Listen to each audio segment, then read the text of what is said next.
Hello everyone, welcome back to my channel. दोस्तों, आज मैं देखिए इस बीज से ग्रो हुए अपराजिता के पौधे को रिपोर्ट करने वाली हूँ। तो ये वीडियो करीब 20-25 दिन पहले का ही है। आज मैं आपको पूरे अपडेट के साथ दिखाऊंगी कि रिपोर्ट करने के बाद अभी प्लांट की ग्रोथ कैसी हो रही है। तो ये इस प्लांट को मैंने करीब फरवरी या मार्च में ही बीज से ग्रो किया था, बीज लगाए थे मैंने। डेट मुझे अच्छे से क्लियरली याद नहीं है, उस समय मैं वीडियो नहीं बनाती थी तो ज़्यादा सीरियस ध्यान भी नहीं दिया कि कब लगा रही हूँ। बस ऐसे ही मैंने बीज को इसमें लगा दिया था और काफ़ी सारे बीज लगाए थे, 6 से 7 बीज मैंने लगाए थे। तो सबकी ग्रोथ काफ़ी अच्छे से हुई है और अप्रैल में ही मुझे रिपोर्ट कर देना चाहिए था इसको, लेकिन मैंने डर के मारे नहीं इसको रिपोर्ट किया कि शायद उस समय इतनी ज़्यादा धूप हो रही थी तो शॉक में चला जाता प्लांट। तो मैं वेट कर रही थी कि मानसून आ जाए, जब बारिश होने लगे तभी रिपोर्ट करूँगी। और इस प्लांट को रिपोर्ट भी तभी करना चाहिए जब तक कि इसकी ग्रोथ अच्छे से ना हो जाए, इसकी लंबाई जो है 1 से 1.5 फुट की हो जाए, तभी इसको रिपोर्ट करना चाहिए। तो आप भी अगर बीज से आपने अपराजिता का प्लांट लगाया है या लगाएं जब भी, तो उसे बढ़ने दें। जब उसकी ग्रोथ अच्छे से हो जाए तभी उसको रिपोर्ट करें। अगर पत्तियां निकलती हैं, कुछ प्लांट्स में क्या होता है कि हम जल्दी रिपोर्ट कर देते हैं तो वो चल जाता है, लेकिन इस प्लांट में ऐसा नहीं है कि 8-10 पत्तियां निकली, 1-2 ब्रांच निकला और हमने रिपोर्ट कर दिया, तो ये प्लांट नहीं चलेगा। तो आप वेट करें, 2-3 महीने हो जाए तभी इसको रिपोर्ट करें, तब ये अच्छे से ग्रोथ करेगा। तो ये प्लांट मेरा तो काफ़ी अच्छे से ग्रो कर गया है, काफ़ी टाइम ज़्यादा हो गया है, तो अब इसमें इसकी ग्रोथ रुक रही है।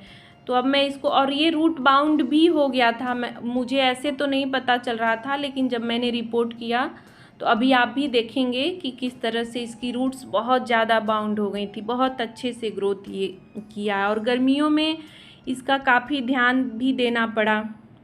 ऊपर से मैंने कोकोपीट की मल्चिंग कर दी थी, क्योंकि पॉट बहुत छोटा था तो पानी की बहुत ज़्यादा इसको नीड हो रही थी और पानी की कमी से इस प्लांट की पत्तियां झड़ने लगती हैं। तो गर्मियों में इस चीज़ का बहुत ज़्यादा ध्यान देना होता है।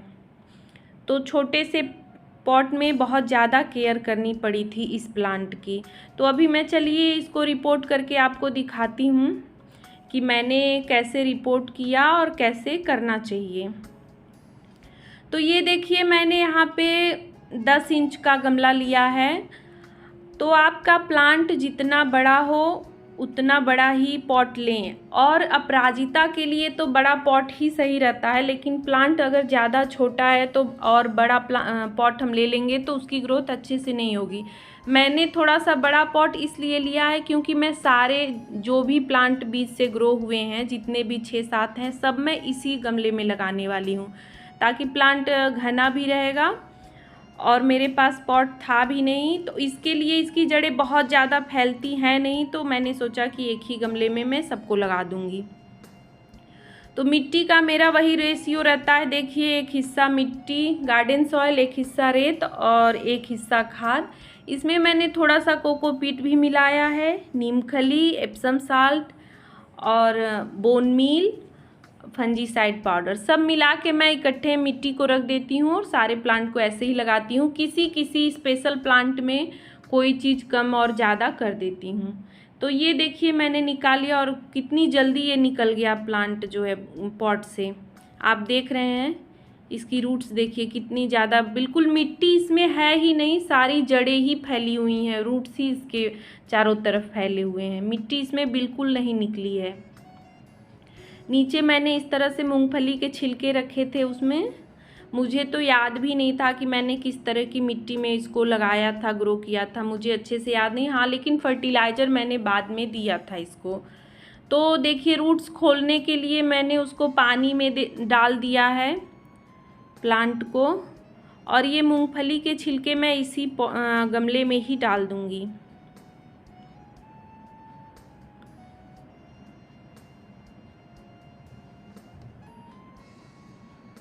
तो ये देखिए रूट्स पानी में डालने के बाद निकल गए हैं। और यही मैंने थोड़ी सी गलती कर दी थी, इसको मुझे जैसे ये प्लांट था उसी तरह लगा देना चाहिए था, क्योंकि मिट्टी उसकी अच्छी ही थी, कोकोपीट भी था, तो मिट्टी बदलने की ज़रूरत नहीं थी। लेकिन मुझे इसमें एक स्टिक लगानी थी बीच में, इस वजह से मुझे सारे प्लांट को अलग करना पड़ा। लेकिन आप जैसे प्लांट को बीज से आपने ग्रो किया है, तो जैसे ग्रो किया है वैसे ही निकाल के दूसरे पॉट में शिफ्ट कर दें। उसकी मिट्टी को बिल्कुल छेड़छाड़ मिट्टी से ना करें, वरना प्लांट शॉक में चला जाता। और ये प्लांट भी मेरा 10 दिन के बाद थोड़ा सा ख़राब होने लगा था। अभी तो ये अच्छी हालत में है। मैंने तो सोचा सारे प्लांट ख़राब ही हो जाएंगे, सारी मेहनत ख़राब हो जाएगी, लेकिन फिर अच्छी ग्रोथ हो गई। तो सिर्फ स्टिक के चक्कर में ही मैंने सारी मिट्टी हटा दी थी कि बीच में इस तरह से स्टिक लगा दूंगी और किनारे किनारे सारे प्लांट तो अच्छे से ग्रोथ करेंगे, स्टिक पे अच्छे से जाएगा ये प्लांट। क्योंकि ये प्लांट एक वाइन की तरह बढ़ता है, इसको एक कुछ न कुछ सहारा चाहिए इसको बढ़ने के लिए। कोई भी डंडा स्टिक या मॉस स्टिक जो भी आप लगा सकते हैं लगा दे। तो मैंने एक देखिए कॉटन का कपड़ा लगा के स्टिक में इस तरह से, ये लोहे की स्टिक है, तो इससे एक फ़ायदा और होगा कि इस प्लांट को आयरन बिल्कुल मिलता रहेगा हमेशा। और कपड़ा बांध दिया है ताकि इसमें नमी भी बनी रहेगी। तो इस तरह से देखिए मैंने रिपोर्ट किया। तो मैं आपको यही कहूँगी कि आपने जैसे अगर घर पे प्लांट को ग्रो किया है, नर्सरी से ला रहे हैं, तब तो मिट्टी हटाना, जैसी मिट्टी रहती है उस हिसाब से हमको चेंज करना होता है। मिट्टी अगर अच्छी है तब मत हटाइए, और चिकनी है, लाल मिट्टी है, तब तो हटा दीजिए। और अगर आपने घर पे ग्रो किया है प्लांट को, तो आप जैसे ग्रो किया है आपने उसी तरह सिर्फ बड़े से गमले में पॉट उसको रिपोर्ट कर दें, और आपको कोई भी छेड़छाड़ करने की ज़रूरत नहीं है। और अगर आप बिगनर्स हैं बिल्कुल मेरी तरह, जैसे नए नए, मैं भी प्लांट ऐसे सीखती रहती हूँ, लगाती रहती हूँ, मैं ये भी नहीं कहूँगी कि मैं बिल्कुल एक्सपर्ट हूँ, मेरा प्लांट ख़राब नहीं होता है, मेरा भी प्लांट ख़राब हो जाता है। तो इस तरह से अगर आप हैं तो बिल्कुल भी ये रिस्क ना लें।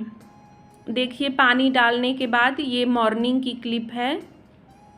अभी तो ये प्लांट बहुत ही अच्छे से है, लेकिन एक हफ्ते बाद थोड़ा सा प्लांट मेरा ख़राब हो गया था, पत्तियां बिल्कुल मुरझाने लगी थी। एक दो प्लांट की, सबकी नहीं, एक दो की थोड़ी सी ख़राब होने लगी थी, तो मैंने सबको कट कर दिया था।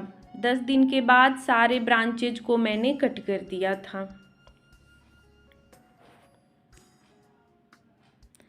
तो रिपोर्टिंग के समय यही सब बातें ध्यान देनी होती है, जिससे प्लांट थोड़ा सा अच्छे से ग्रो करे। और पानी भी आप एक बार डाल दें तो दोबारा सूखने के बाद ही डालें और शेड एरिया में रखें।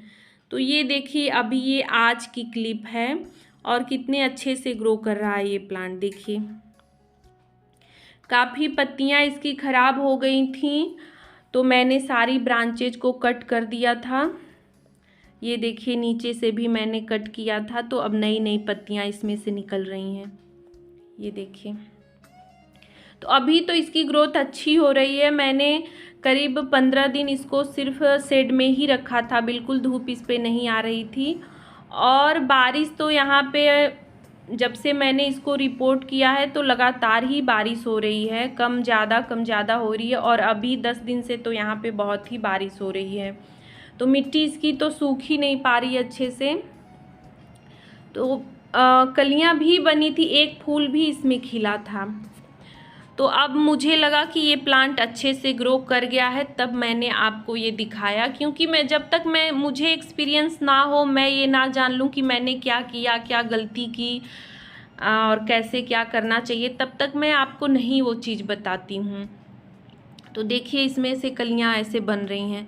तो 15 दिन मैंने शेड में रखा था, उसके बाद अभी मैंने इसको सनलाइट में रख दिया है। तो सुबह की इसको 3 से 4 घंटे की धूप अच्छे से मिलती है, और फिर दोपहर वाली बहुत ज़्यादा धूप अभी इसको नहीं मिलती है। तो ये फुल सनलाइट वाला ही प्लांट है, कुछ दिन बाद, अभी 1-2 दिन बाद, अब तो बारिश हो रही है तो अभी मैं इसको हटा के ऐसी जगह ही रख दूँगी जहाँ इसे पूरी धूप मिले। और जब ये धूप इसको अच्छे से मिलेगी, मिट्टी सूख जाएगा, तब मैं इसमें कोई लिक्विड फर्टिलाइज़र डालूँगी। तो अभी मेरा ध्यान इसकी ग्रोथ पे ही है, फ्लावरिंग पे बिल्कुल नहीं है। वैसे भी सर्दियों में तो इसकी फ्लावरिंग इसमें होती नहीं है, तो अभी मैं सिर्फ ग्रोथ पे ही ध्यान दे रही हूँ।